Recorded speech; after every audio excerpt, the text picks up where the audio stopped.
This is Orla FM.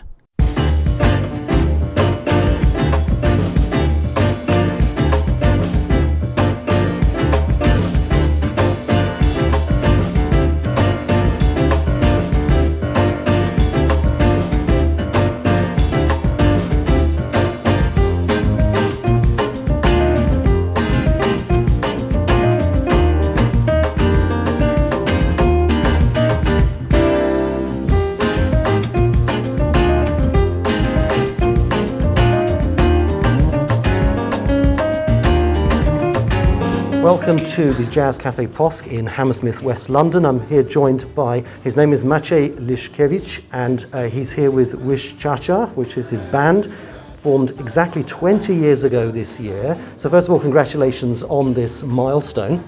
Thank you very much, and then it's very nice for me to be here to play in London at Jazz Cafe POSK with my band. After our beginning was 20 years ago, and now we will celebrate this special day and special concert with Polish and Brazilian musicians. Fantastic. So it's very much Latin jazz, isn't it? The band is the sort of influence, would you say? Yeah, I think it's not easy to define to say what the music you are playing, but the journalist, the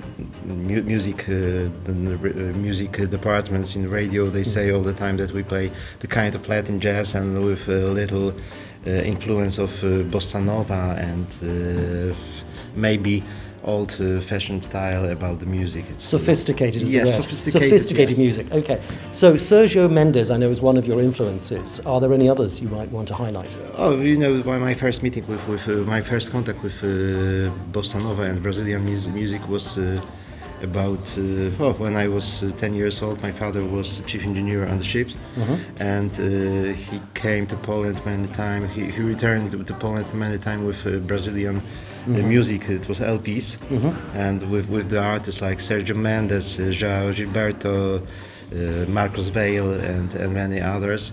And after a few years, I traveled. I was traveling to Germany, and one of my friends prepared a special dinner for us and play. I remember as it was today, jazz samba.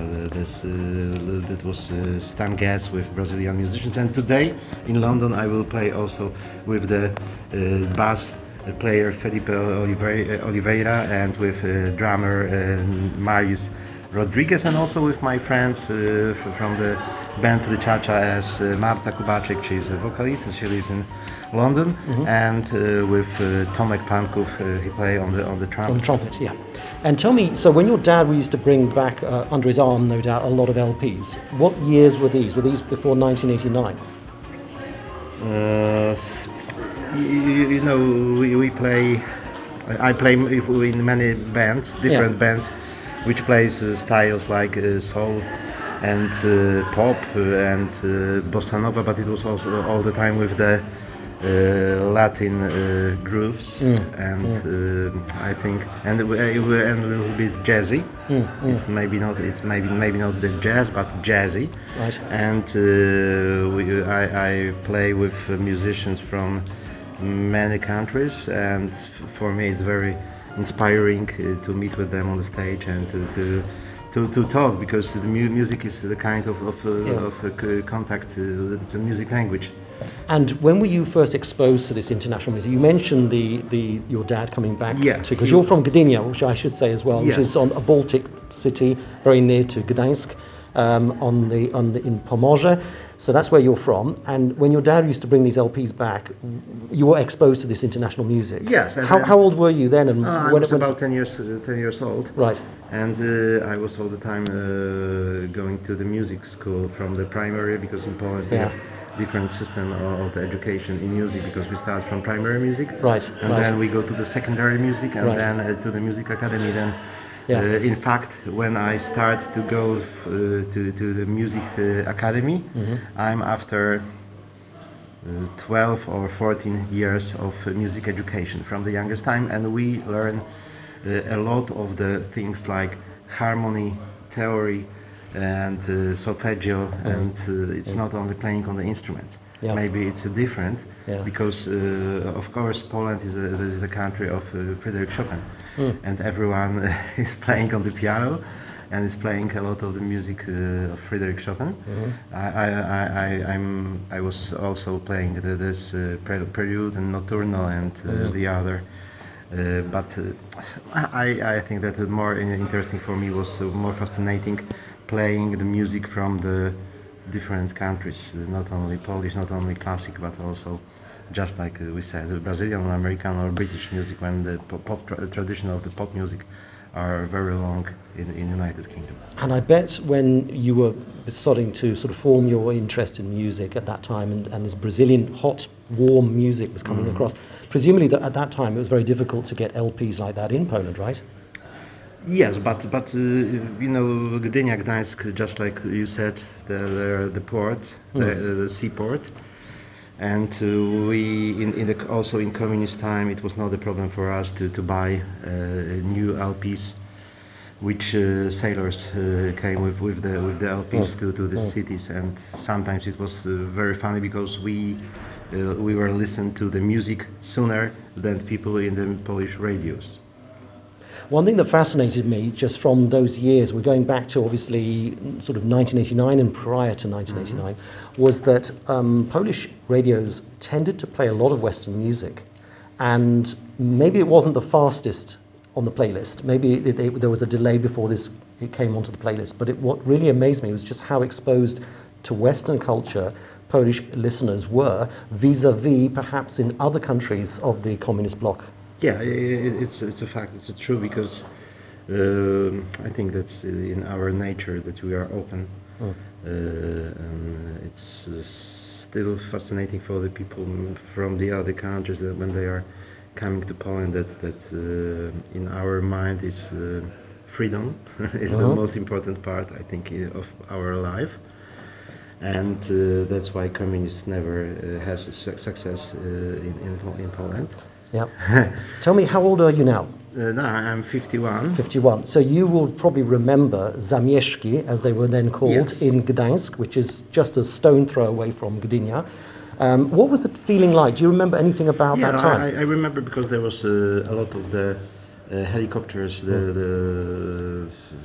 with and a lot of the many police, and also we were. Not investigated because I was a young person, but many people was arrested and was a lot of the police on the streets, and it was very, very strange and depressed. I was in Poland when that happened as well, funnily enough. I was over there on my vakacji, my summer holidays, and I recall very well how I was in a town called Białogard, which is not too far away, but it's not that near either. It's not near Gdańsk. So it's sort of a 2-hour drive or something to Gdańsk from there. And it was amazing how already the word was spreading all over the country, what had happened in Rzeszów and what later happened in Gdańsk. It seems like in the days before social media and YouTube, people were really well connected. It was incredible. Yeah, I think that's, you know, of course it was the one enemy for us, for all of us. And I think that now the times change and we are free. And we can travel whenever we want, and we can do whatever we want. But it was, you know, just like living now in the real world and in the virtual world. And the same was the communist time, but it was like virtual reality. World. That's an interesting parallel. I have to say, I find that remarkable. That's a very good parallel. So coming fast forward to today, where you are here, you have a band, you've been doing very well. You're here at POSK. As you mentioned earlier, you came here last in November, so you obviously travelled a fair amount. First of all, how does COVID affect you? Has it really made it difficult to get bookings and to move around? You know, for me not, because I'm vaccinated twice, and I have the COVID passport, which is respecting all the Europe, and of course there is more different restrictions, and the problem is to remember that, for example, in one country you need to use other type of mask than in another country. For example, Germany, as I remember, is FF2P, and in UK or in Belgium is different. Yeah, that's very complicated. Yes, and you need to remember. So it's more of a nuisance. It's become more of a nuisance than anything else to you, really, I guess. I think that's because I see on the streets that people are very satisfied and very happy about the situation that is changed and the restrictions are going down. Are being lifted, as they say, yeah. So tell me, coming back to today's gig, so you're here to play, I know, some unique music. You'll be playing from your 2 albums that you've produced with the band, with Lyczacza, but also you're going to be playing some other music. What can we hope to hear tonight? Yeah, we plan to play some tunes from the classic bossa nova, Antonio Carlos Jobim, João Gilberto, and also in our plan is to play some popular music, like the music from the artists like Sting or Sade or Moloko, but in our arrangements. In your own arrangements, fantastic. Yes. Now, I love the artwork to a lot of what you do. I've seen some of the publicity shots and these retro pictures that you do. Yeah. This is incredible. I mean, this is a really nice thing that you're doing. But tell me, when we started talking, which must be best part of 15 years ago, when we started Orla FM, you were in Gdynia, we were in London. We never met. We never had the opportunity to meet. But we've always stayed in touch, which is fantastic. And here you are today, which, in spite of COVID, is a bit of an achievement. Despite Brexit, and everything, you're here. But tell me, No Limits, which was I really like some of the funky music that you were producing back then. Yeah. Do you play any of that repertoire? At the moment, with No Limits, we will plan to record new album.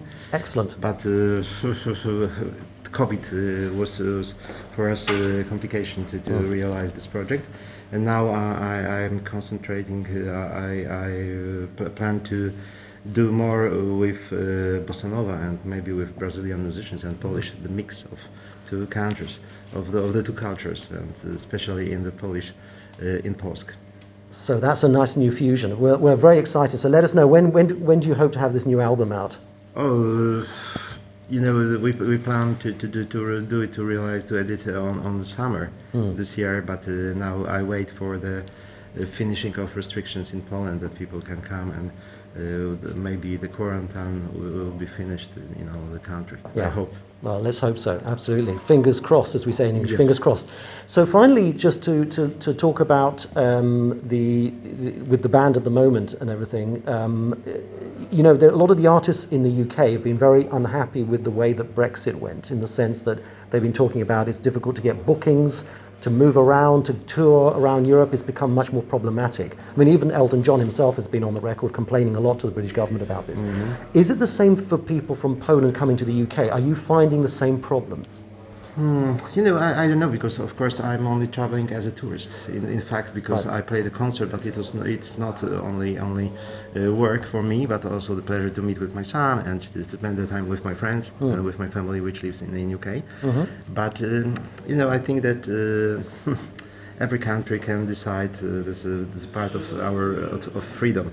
You can vote as you want, and the people decide about it. And I think that we need in all the things what were happen, we need to respect it. It's difficult for me to say that, for example, that Poland is in European Union and in UK is a Brexit, and why it was happen. But I think that the time will show what will be in fact about the situation in these countries. The day after the referendum, they asked Mick Jagger what he thought about Brexit, and he gave a very good answer, because he was once at the London School of Economics, and he came up with a rational way of looking at it. He said, in the short term it's going to be really bad, in the long term it might be good. Yeah, I think it takes time. It takes time. The same was when Poland was finishing the communist time, and it was not in one day, it was many years. Yeah, but you did a breakaway as well. And as I see my country, I need to tell you that now, after 20 years or 25, we can see the results of changing of the situation. But it takes a time. We know it more, maybe for us it's not a surprise, because after 40 years living in the communist people, we have patience. But also we know that the hard working is the only one way to change the reality and to believe in some ideas. Yeah, absolutely. Like freedom and I like the human rights. Sure. Now, Marta and Tomek, who are in the band, they live here in London. And how do you rehearse? I mean, that's something I want to know. You're not here all the time, right? Yeah. So how do you connect? How much time do you spend every month, for example? No. We are in contact via Messenger. Right. And via using emails and sending MP3 or waves of our music. Do you do live streaming to practice? Do you do like a virtual studio? No. We are contacting, for example, that I realize some ideas in the music and I send to them. And in truth, we meet only one time before today's concert. Wow. Yeah, and with Brazilian musicians we met first time 2 hours before on the soundcheck. So it's more like a jamming session. You know, they know very well, but they know better than me Brazilian music, and for me it's I need to practice more than every Brazilian musician. And for me it's fascinating because we will mix Slavian's romantic soul with Brazilian passion and this fruits which we can smell after the sunny day. And I think that's a lovely way of putting it. Fantastic. Well, Maciek Lyczacza, thank you very much for speaking to Order FM, and I hope the gig's going to be a big success tonight. Yes, you said you'll love me no more. Our love simply found its end. Oh, please, simply stay, but you will never come back. Stay on the river bank. Stay, I gotta stay on the river bank.